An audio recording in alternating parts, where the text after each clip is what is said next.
सोचिए, बड़े बड़े पॉलिटिकल मूवमेंट्स, बड़े बड़ी राजनीतिक क्रांतियां, इनकी शुरुआत कहां से होती है? किसी बहुत बड़े मंच से?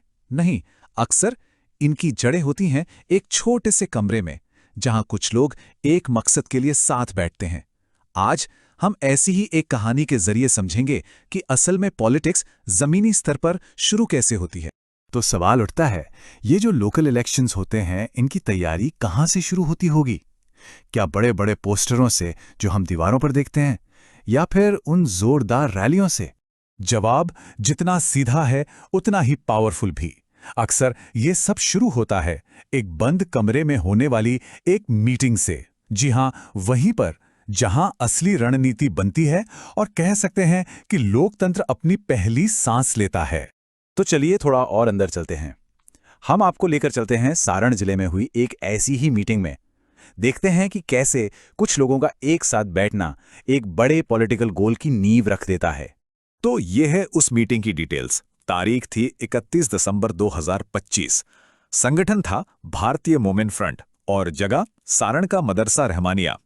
मीटिंग की अध्यक्षता कर रहे थे जिला उपाध्यक्ष अली अब्बास और मुद्दा यानी एजेंडा एकदम साफ था, आने वाले पंचायत चुनावों के लिए क्या स्ट्रैटेजी अपनाई जाए। और देखिए, ये कोई वन मैन शो नहीं था। इस मीटिंग में कम्युनिटी के कई बड़े चेहरे शामिल थे। हाफिज इम्तियाज साहब थे, अलाउद्दीन अंसारी, नूर हसन शाह, फिरोज अहमद उर्फ समीर और भी कई लोग। मतलब साफ है, ये एक कलेक्टिव एफर्ट था जहां हर किसी की राय, हर किसी की मौजूदगी जरूरी थी। तो अब सवाल यह है कि इतने सारे लोग एक जगह पर क्यों इकट्ठा हुए? जाहिर है, उनका एक कॉमन गोल था, एक मकसद जिसने सबको एक साथ जोड़ा। और वो लक्ष्य था आने वाले पंचायत चुनावों में अपनी प्रेजेंस को और मजबूत करना।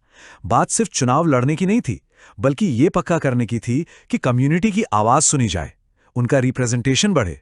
क्योंकि देखिए, जब लोकल लेवल पर सही नुमाइंदगी होती है, तभी तो सड़क, स्कूल, स्वास्थ्य जैसी बेसिक चीजों पर काम होता है ना। अच्छा, तो गोल तो सेट हो गया, पर इसे हासिल करने के लिए प्लान क्या था? क्या कोई बहुत कॉम्प्लेक्स, बहुत उलझी हुई रणनीति बनाई गई? नहीं, बल्कि एक बहुत ही सीधी साधी प्रैक्टिकल स्ट्रैटेजी जो जमीन पर काम कर सके। उनकी स्ट्रैटेजी के सिर्फ दो मेन पॉइंट्स थे।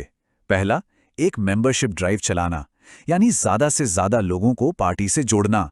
और दूसरा, चुनाव में ज्यादा से ज्यादा उम्मीदवार खड़े करना। सिंपल, डायरेक्ट और असरदार।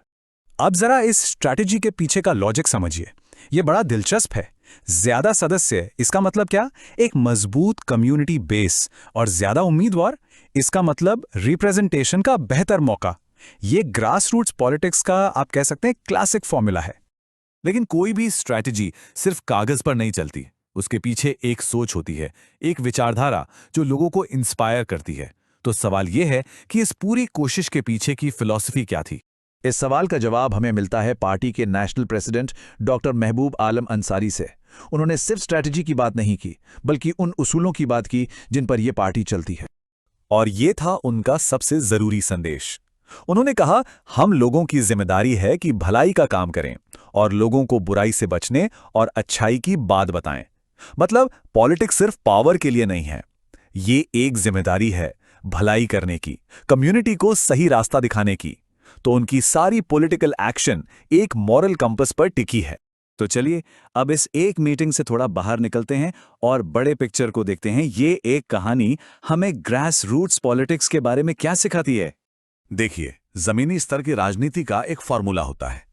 ये एक साफ सुथरे गोल से शुरू होती है। इसे एक सिंपल एक्शनेबल प्लान चाहिए होता है। ये एक कोर बिलीफ पर टिकी होती है और सबसे जरूरी, ये कम्युनिटी की भागीदारी पर चलती है। सारण की ये जो मीटिंग थी ना, वो इन सारे पॉइंट्स का एक परफेक्ट एग्जाम्पल है। तो आखिर में ये सिर्फ सारण की एक मीटिंग की कहानी नहीं है।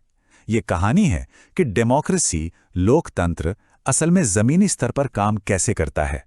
कैसे एक कमरे से शुरू हुई बात पूरे समुदाय तक पहुंचती है और लोगों की रोजमर्रा की जिंदगी को बदलने की ताकत रखती है। और ये हम एक सवाल के साथ छोड़ जाता है। कभी सोचा है कि हमारे अपने मोहल्ले में, हमारे आसपास राजनीति की शुरुआत कैसे होती है? शायद वहां भी कहानी एक छोटी सी मीटिंग से ही शुरू होती हो।